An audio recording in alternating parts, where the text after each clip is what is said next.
Fala pessoal, aqui novamente, quero comentar um pouquinho sobre o Manchester City, tá? Só antes de comentar sobre o Manchester City, recebo alguns comentários aí falando pro pessoal pra eu divulgar os vídeos. Eu até tento fazer uma divulgação com algumas páginas no Twitter, assim, né? Se eu falo de um time específico, eu tento mandar uma mensagem, né, pra uma página grande de um time no Twitter, brasileiro, né, claro, pra haver a divulgação. Mas tirando isso, eu não consigo, não divulgo, não faço divulgação dos vídeos. Então se você gosta do canal, gostou de algum vídeo específico, tenta enviar para algum amigo que talvez tenha interesse no assunto também. Também não vai ser aquele chato que vai colocar em grupo de WhatsApp o vídeo o tempo todo para ficar incomodando, também é isso. Mas se você conhece de alguém que gosta de futebol também e é interessado em Premier League ou algum assunto específico, de algum time específico da Premier League, tenta enviar, fazer a divulgação. Isso vai ajudar bastante aqui o canal a crescer e a chegar a mais pessoas, tá? Eu não gosto muito de ficar pedindo isso pra não ser chato, mas enfim, é só pra me ajudar mesmo, e ajudar a divulgação do canal, mas nesse período aí de quarentena,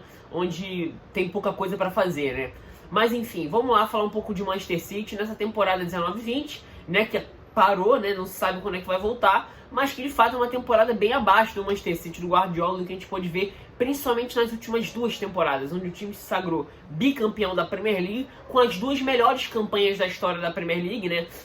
Ao que tudo indicava, o Liverpool ultrapassaria isso, mas como a temporada não acabou, não teve o carimbo de confirmação, né? Então, se a gente for pensar na melhor campanha de um time na Premier League, a primeira é do Manchester City de 17/18 e a segunda, em questão de pontos, né? E a segunda também é do Manchester City de 18/19, da temporada passada, tá? Então, talvez o Manchester City 17/18 tenha sido o time mais empolgante, o time mais avassalador de questão de nível de jogo que a Premier League já viu nesses últimos anos, né? Óbvio que a gente teve o Manchester United no período ali do reta final da primeira década dos anos 2000, né? Você teve o Arsenal dos Invencíveis, mas eu acho que se a gente fala de estilo de jogo, nível de dominância para cima dos adversários, de um ataque avassalador, de um time que conseguia impor um estilo de jogo em situações desconfortáveis aos seus adversários, talvez o Manchester City do Guardiola tenha sido o que tenha feito de forma melhor isso, né? Principalmente o 17/18, principalmente o time da primeira metade de 17/18, aquele time era avassalador,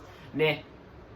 E óbvio, né, você pode se sentir livre pra discordar do que eu tô falando aqui. Mas até assim, chegou a ter uma discussão na Inglaterra se de fato aquele time de 17/18 principalmente foi o melhor time. Melhor tecnicamente falando, o melhor futebol já apresentado na Premier League na história, né? Melhor futebol, não necessariamente com os melhores recordes, assim, aquele time bateu vários recordes, né? Se bem que o Liverpool chegou aí batendo vários outros. Mas a questão de nível de jogo apresentado, óbvio que isso chega a ser um pouco subjetivo. De fato é um pouco subjetivo, né? Vai muito do gosto de cada um.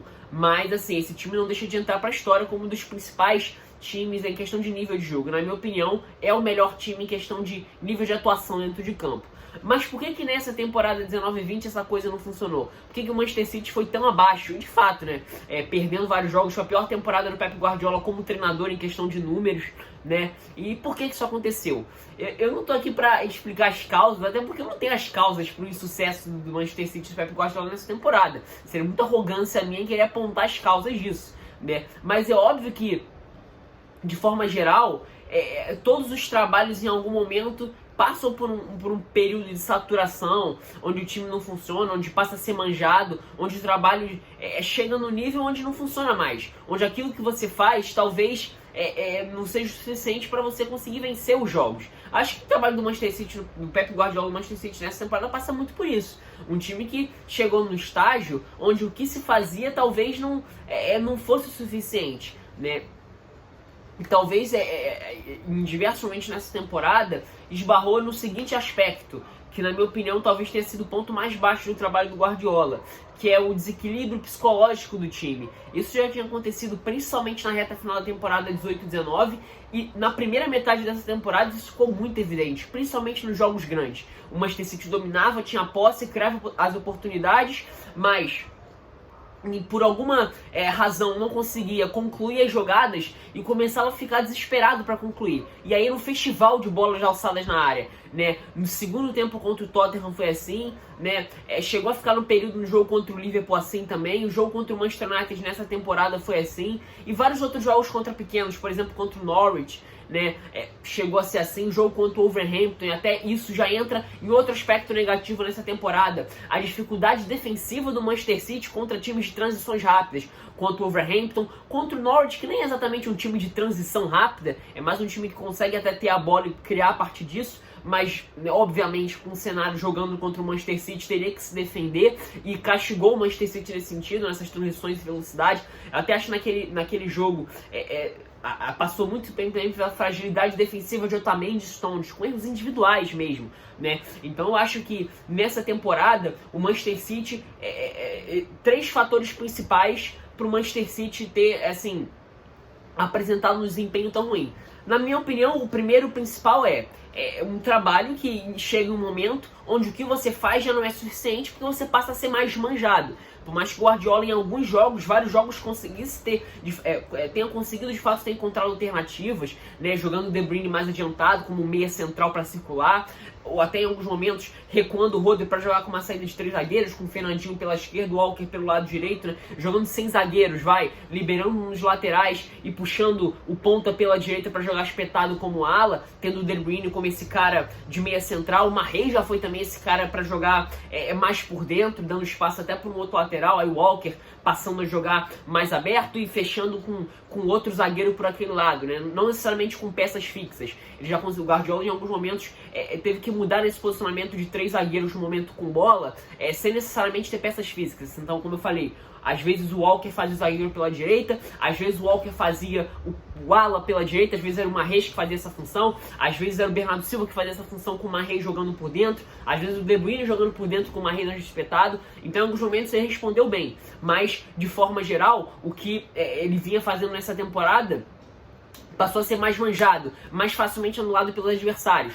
Outra coisa, isso é um desdobramento dos momentos em que o Manchester City não conseguia definir as jogadas, o desespero psicológico. Isso que já vinha sendo mostrado principalmente na temporada passada, na reta final dos jogos grandes de Champions League. Por mais que em alguns jogos o Manchester City tenha conseguido resultado, no jogo contra o Tottenham, nas quartas de final, isso ficou muito evidente. E nessa temporada principalmente contra jogos contra os pequenos, isso ficou muito escancarado. Um time que ficava desesperado, passava a apelar para bolas para dentro da área, né? O jogo contra o Wolverhampton em casa, o jogo contra o Norwich fora de casa, né? Mas no início do campeonato ficaram muito evidentes isso. E, né, aí a questão aí vai do que talvez seja mais o resultado mais direto disso seja a dificuldade do time de enfrentar times com transições de velocidade. Principalmente o Wolverhampton, como eu falei, o Norwich em alguns momentos chegou a ser muito perigoso nesse sentido. O Aston Villa, num jogo que fez no Etihad, também conseguiu ser muito perigoso nessas jogadas de transição. E, né, já imaginando, assim, vendo a perda do Laporte, por exemplo, a principal peça defensiva do Manchester City na temporada passada, e principalmente nos momentos iniciais dessa temporada, né, acabou por influenciar também, né? Porque os substitutos imediatos eram também de Stones. E o Fernandinho teve que jogar como zagueiro em diversos momentos. Por mais que venha fazendo boa temporada, não é exatamente um zagueiro da função, né? Então, na minha opinião, foi a reunião dessas três coisas, né? Um modelo que passou a ser um pouco mais manjado. O Guardiola teria que encontrar naturalmente alternativas e não foi em todos os jogos que conseguiu. Um time que em diversos momentos acabava por ter um desequilíbrio psicológico e em vários momentos se resumia a um time muito previsível de tacar a bola na área, e num terceiro fator sofrer muitas dificuldades contra times de transições rápidas, né? Em diversos momentos o Manchester City não conseguiu frear isso e foi em diversos momentos batido por times que conseguiam encaixar algum contra-ataque ou outro nas costas de volantes para definir rapidamente as jogadas. Wolverhampton, Norwich, até o Aston Villa em algum momento, né? O próprio Liverpool do Klopp, naquele confronto contra o Klopp no primeiro turno. Enfim, acho que foi reunindo esses três fatores que combinaram com que o Manchester City não tenha sido tão avassalador nessa temporada como a gente viu nas últimas duas. Mas é claro, né, sinta-se livre para você discordar aí nos comentários. Esse aqui é o meu olhar, tá? É isso, espero que tenham gostado.